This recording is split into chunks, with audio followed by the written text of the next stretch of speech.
It's an unusually tough time to be an investor, especially in the UK, where political turmoil has been heaped upon economic uncertainty, and this in turn has led to sharp falls in asset prices.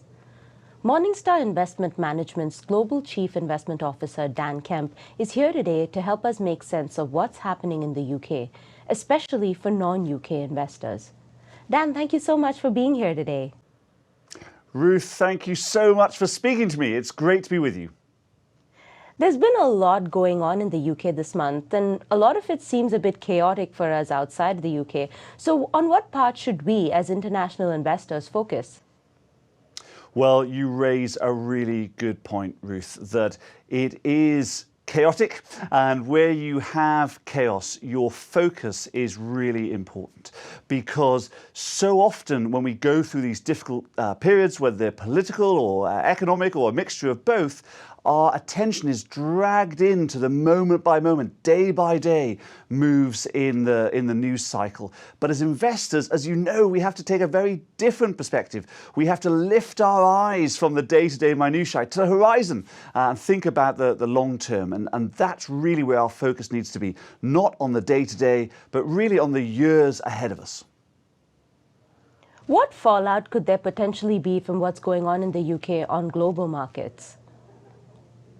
Well, it's always difficult to pin any outcome on what's happening in one particular market. As you know, the global markets are very diverse, made up of many different countries and different economic situations. But when we see one area of crisis, then the danger is that people create stories in their heads that drive investment. And those stories can then have knock-on consequences. As people are concerned about borrowing in one country, they may become concerned about borrowing in another country. And that's why it's so important to focus on the long term, as I said, but also really consider valuation. When we're thinking about investment, valuation is everything. So it's not about that news flow, what's happening in particular markets.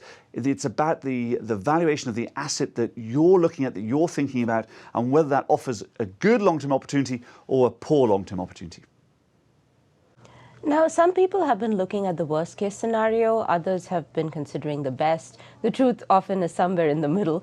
So what's your baseline in your assumptions of what might happen next?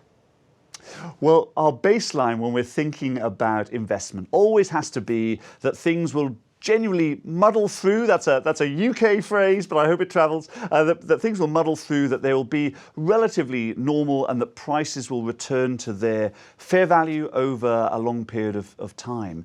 But in this scenario, as in every scenario, you can't just think about the muddle through outcome, as I put it. You have to think about a wide range of possible outcomes, because if you focus too much on any one outcome, whether it's muddle through or anything else, it's likely you're going to be surprised. And when investors are surprised, that's when they tend to make mistakes. That's when they tend to do the wrong thing in a panic. And so in order to avoid being surprised, you have to think about not just your base case, but that wide range of possible outcomes around it. So finally, in your opinion, how should international investors view the UK as an investment destination right now? Well, I'm probably going to be slightly controversial here, Ruth, and say that it's a much better destination for international capital than it was a few months ago.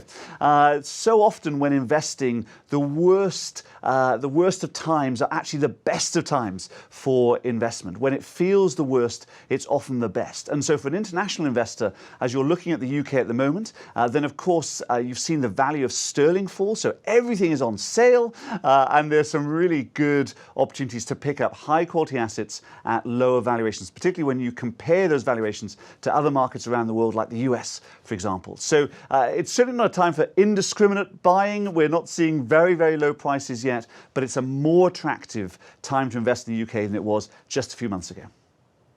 Great. Thank you so much for joining us today with your perspectives, Dan. For Morningstar, I'm Ruth Saldanha.